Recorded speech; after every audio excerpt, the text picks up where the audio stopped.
Rail Vikas Nigam Limited Rishikesh Karnaprayag rail line परियोजना में ऋषिकेश से 94 किलोमीटर दूर लचमोली में टनल नंबर 8 और टनल नंबर 9 को जोड़ने के लिए इम्पोर्टेंट रेल ब्रिज नंबर 8 का निर्माण कर रही है और इसकी designing RV associate architect engineer and consultants private limited के द्वारा किया गया है।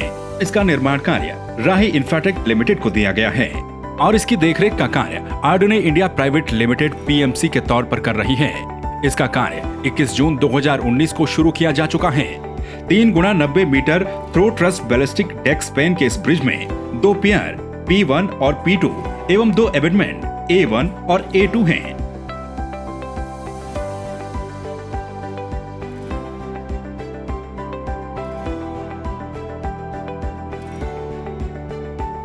एबेटमेंट A1 और एबेटमेंट A2 में पाइल फाउंडेशन का प्रयोग किया गया है, जिसमें प्रत्येक एबेटमेंट में 12 पाइल हैं, जिनका डायमीटर 1500 मिलीमीटर है। एबेटमेंट A1 में पाइल फाउंडेशन की डेप्थ 20 मीटर तथा एबेटमेंट A2 में पाइल फाउंडेशन की डेप्थ 34 मीटर है, जो कि एंड बेरिंग पाइल है। पाइल में टेस्टिंग का कार्य भी किया गया है, जैसे कि vertical load test, lateral load test, routine load test, pile integrity test एवं पियर का निर्माण ओपन फाउंडेशन में किया गया है, जिसका साइज 18.5 मीटर गुणा 16.25 मीटर गुणा 3.250 मीटर है, जिनका निर्माण नदी का बहाव होने के कारण काफी मुश्किल था। दोनों पियर का आकार होलो कॉनिकल फ्रस्टम है। वह इनकी हाइट 40 मीटर व टॉप डायमीटर 4.50 मीटर व बॉटम डायमीटर 6.50 मीटर है। दोनों पियर की वॉल थिकनेस 800 मिलीमीटर है। पियर की हाइट 40 मीटर होने की वजह से इसकी फाउंडेशन में पियर को टिल्ट होने से बचने के लिए इसमें रॉक एंकरिंग का प्रयोग किया गया है।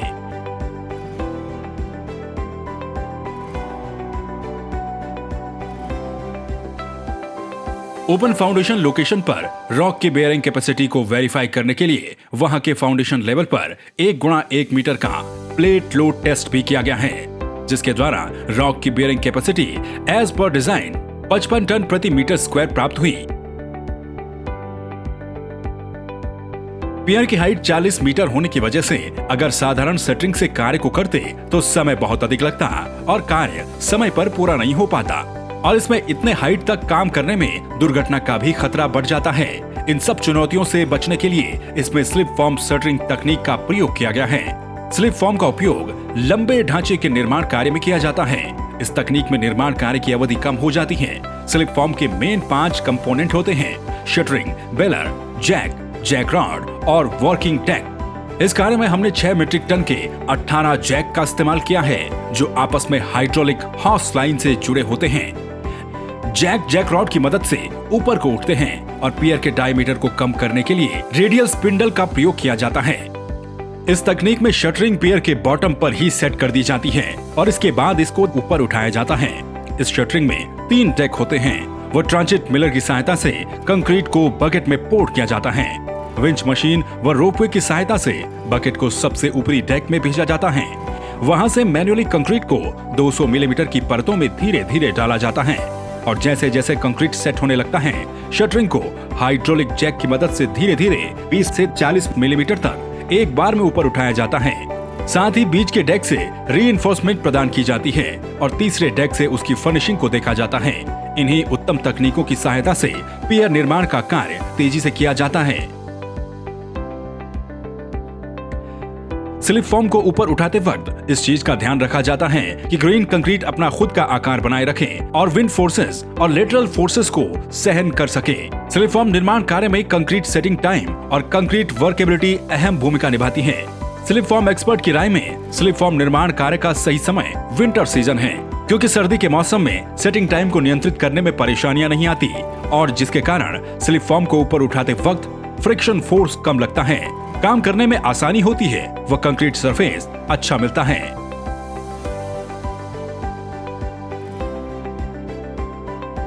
इसके अतिरिक्त साइट पर निर्माण कार्य की प्रगति की जांच सर्वे डिपार्टमेंट करता है। वह प्रतिदिन इसका लेवल और सेंटर पॉइंट चेक करता है। इसका साइज और वर्टिकलिटी की जांच लेजर व टारगेट पॉइंट तकनीक के माध्यम से सर्वेयर की देखरेख में की जाती है। वह इसके अतिरिक्त टोटल स्टेशन की सहायता से इसे डबल क्रॉस चेक किया जाता है। पियर निर्माण में न्यूनतम टॉलरेंस रखा गया है। इंपॉर्टेंट रेल ब्रिज होने के कारण साइट पर क्वालिटी का भी विशेष ध्यान रखा जाता है।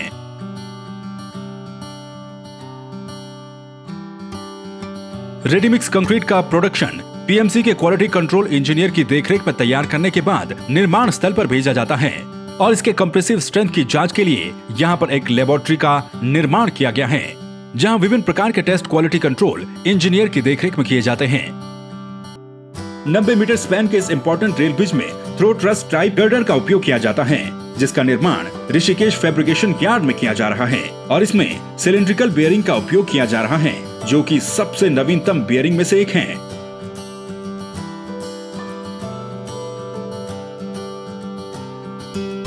ट्रस ब्रिज गर्डर निर्माण का कार्य रॉ मटेरियल स्टैक यार्ड। सबसे पहले रॉ मटेरियल को स्टैक यार्ड में लाया जाता है। इस मटेरियल का प्रयोग ब्रिज निर्माण की आगे की प्रक्रिया में किया जाएगा। Inspection of raw material. Stack yard में रॉ मटेरियल की उचित जांच की जाती है व इसकी लंबाई व चौड़ाई का नाप लिया जाता है। Steel plate cutting by CNC cutting machine. CNC cutting machine की सहायता से गसेट प्लेट की कटिंग का कार्य व सीएनसी ड्रिलिंग मशीन की सहायता से प्लेट को उचित नाप के अनुसार कंप्यूटर में कैट फाइल के द्वारा फीड डाटा के अनुसार ड्रिल किया जाता है।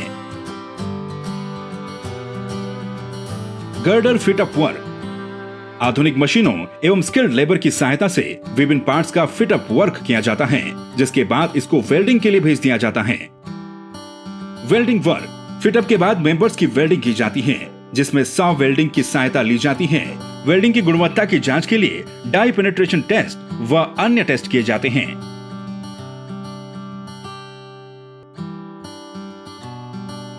Members drilling work. उचित नाप के अनुसार मेंबर्स की ड्रिलिंग की जाती है, जिसको फिनिशिंग के लिए भेज दिया जाता है।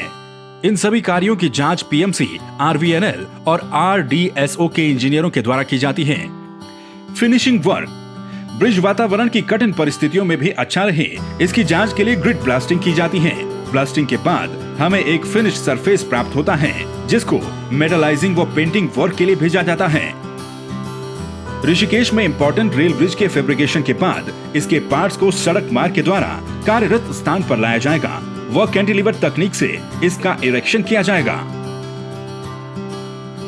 इसके साथ जल्द ही इंपॉर्टेंट ब्रिज नंबर 8 का कार्य संपन्न हो जाएगा, जो कि ऋषिकेश कर्णप्रयाग रेल लाइन परियोजना के कार्य को शीघ्र पूर्ण करने में सक्षम होगा।